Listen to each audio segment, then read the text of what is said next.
Cartoons Cart. घर का बंटवारा। अरे विनोद, तूने हलवाई को सारा सामान तो दे दिया है ना?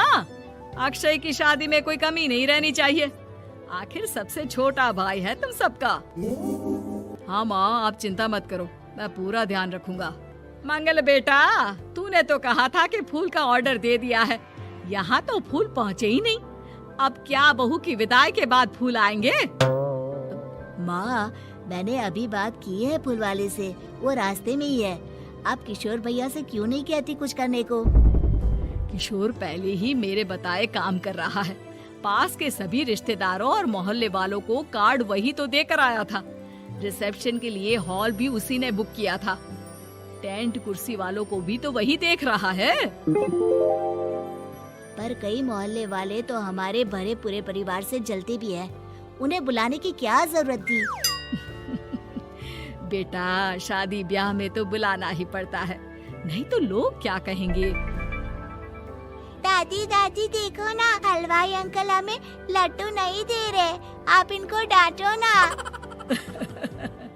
अरे चैन सुख दे देना बच्चों को लड्डू, क्यों तंग कर रहा है इन्हें? बीबी जी, मैं कहाँ मना कर रहा हूँ, लेकिन लड्डू बनते ही ये बच्चे उठा उठा कर खा लेते हैं। अरे मैं तो इन्हें थाल में रख के परोस भी नहीं पा रहा। भागो, अब कोल्ड ड्रिंक पीने चलते हैं। भागो भागो, अब कोल्ड ड्रिंक पीने चलते हैं। जैसे कि आप देख रहे हैं, आज इस घर के सबसे छोटे बेटे अक्षय की शादी है। घर में बहुत चहल पहल है। कुलभूषण की बीवी कमला को फुर्सत ही नहीं है कामों से, लेकिन कुलभूषण और घर के बाकी लोग कहाँ हैं? आइए देखते हैं। अजी, आप यहाँ आराम से बैठकर गाने सुन रहे हो और घर में अभी तक इतने काम बचे हैं करने को। अरे भाई, मेरे सबसे छोटे बेटे की शादी है, इसके बाद तो मैं अब चिंता मुक्त हो ही जाऊंगा। और फिर घर में तुम हो, बेटे बहुएं हैं, तुम लोगों के होते हुए मैं क्यों काम करूं? मैं तो शान से बेटे की शादी में जाऊंगा तैयार होकर। अरे ठीक है, अब आप आराम ही कीजिए। एक बार अभिषेक की बीवी आ जाए, फिर मैं भी आराम करूंगी और मेरी चारों बहुएं पूरे घर की जिम्मेदारियां संभाल लेगी। इतना कहकर कमला वापस अपने काम में लग जाती है। बेटा भी, तू अब तक तैयार नहीं हुआ? किससे बात कर रहा है फोन पर? तैयार कैसे हूँ? सैलून जाने से तो आपने मना किया है, क्योंकि मुझे हल्दी लग चुकी है। भाभीयों को देखो, सुबह से पार्लर में है। अक्षय की शादी हो जाती है और नंदिता बहू बनकर घर आ जाती है, लेकिन इस घर की खुशियों को मानो किसी की नजर लग गई थी। नंदिता के आने के बाद आए दिन घर की शांति भंग होती रहती। अपने माँ बाप की इकलौती बेटी को इतने बड़े परिवार की जिम्मेदारियां कहाँ संभालनी थी? अभी देखो ना, मेरे हाथों की मेहंदी भी अभी नहीं उतरी है और तुम्हारी मम्मी ने मुझे घर के कामों में लगा दिया। मैंने सोचा था कि घर की सबसे छोटी बहू होने के कारण मुझे सब पलकों पर बिठा के रखेंगे, पर यहाँ तो पलक झपकने की भी फुर्सत नहीं मिलती। देखो नंदू, शादी के पहले ही मेरे घर वालों ने तुम्हें और तुम्हारे पेरेंट्स को बता दिया था कि मैं जॉइंट फैमिली में रहता हूँ, तो फिर अब ये शिकायत क्यों? और फिर तुमसे पहले मेरी भाभी भी तो आई थी शादी करके, उन्होंने तो कभी कुछ नहीं कहा। नंदिता तब तो चुप हो जाती है, लेकिन ऐसा बहुत दिनों तक नहीं चलता। अरे नंदिता, माँ बाबूजी की दवाई का टाइम हो गया है, उन्हें दवाई दिलाओ और उसके बाद सबके लिए नाश्ता बना देना।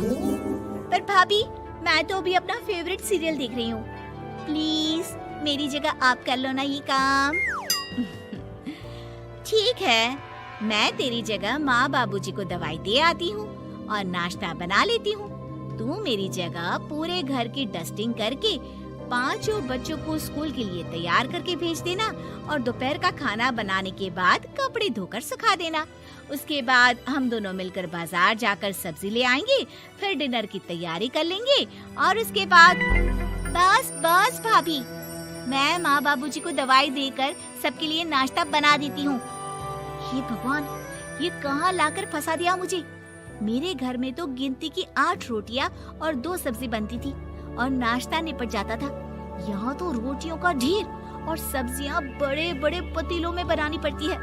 नाश्ता बनते बनते लंच का टाइम हो जाता है और लंच बनते बनते डिनर का। अभी मुझ में तुम्हारे पूरे परिवार का नखरा उठाने की और ताकत नहीं बची। मैं ऐसे नहीं रह सकती। अरे तो क्या चाहती हो तुम? मुझे अलग रहना है बस। तो ठीक है, हम कल ही शिफ्ट हो जाएंगे किराए के घर में। इतना बड़ा घर होते हुए हम किराए पे क्यों रहेंगे? ना जी ना, घर में ही दीवार खड़ी करो अपने हिस्से के आगे। घर के साथ साथ घर की खुशियों में भी दीवार खींच जाती है। ऐसे ही कई महीने बीत जाते हैं और नंदिता माँ बन जाती है। बच्चे के आने से अभिषेक के कंधों पर खर्चों का बोझ आ पड़ता है। अभिषेक का बोझ कम करने के लिए नंदिता भी पार्ट टाइम जॉब कर लेती है, लेकिन इससे उसके सर पर नौकरी, घर और बच्चे की जिम्मेदारी बढ़ जाती है। नंदिता, ये क्या है? तुमने घर भी ठीक से साफ नहीं किया, ना ही मेरे कपड़े धुले हैं। चिंटू के बाल भी कटवाने जाना था, देखो उसके बाल कितने बढ़ गए हैं। अरे करती क्या हो पूरा दिन तुम? मैं करती क्या हूँ? तुम्हारा नाश्ता और लंच बनाने के बाद चिंटू को डे केयर सेंटर पर छोड़कर आती हूँ, फिर खुद ऑफिस जाती हूँ। पूरा दिन काम करके आने के बाद बिना आराम किए बाजार से सब्जियाँ लेकर आती हूँ, घर आकर खाना बनाती हूँ, चिंटू को देखती हूँ और क्या करूँ मैं? तो किसने कहा था अपने सर पर इतने काम लेने को? मत जाओ ऑफिस। ऑफिस जाए बिना घर के खर्चे कहाँ से पूरे होंगे? चिंटू की डे केयर का खर्च, उसके लिए बेबी फूड का खर्च, प्रेस वाले का खर्च, ये सब तुम्हारी सैलरी से होता नहीं है।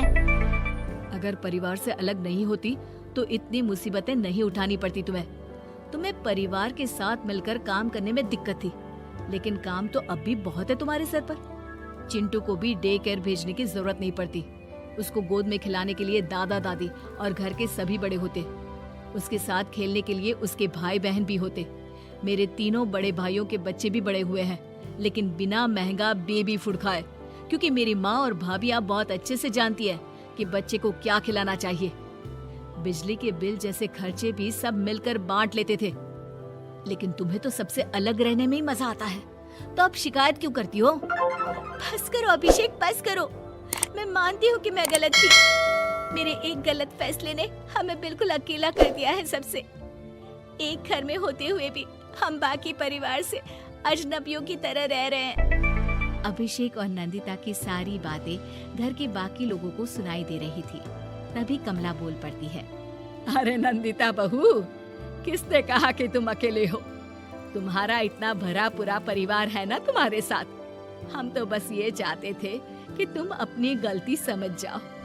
अगर हम तुम्हें समझाते तो शायद तुम ना समझती, लेकिन अपनी गलती का एहसास तुम्हें खुद हो गया है, तो अब तुम समझ चुकी हो परिवार में एक साथ रहने का मोल क्या होता है। मम्मी जी, मुझे माफ कर दीजिए, अब ऐसा दोबारा कभी नहीं होगा।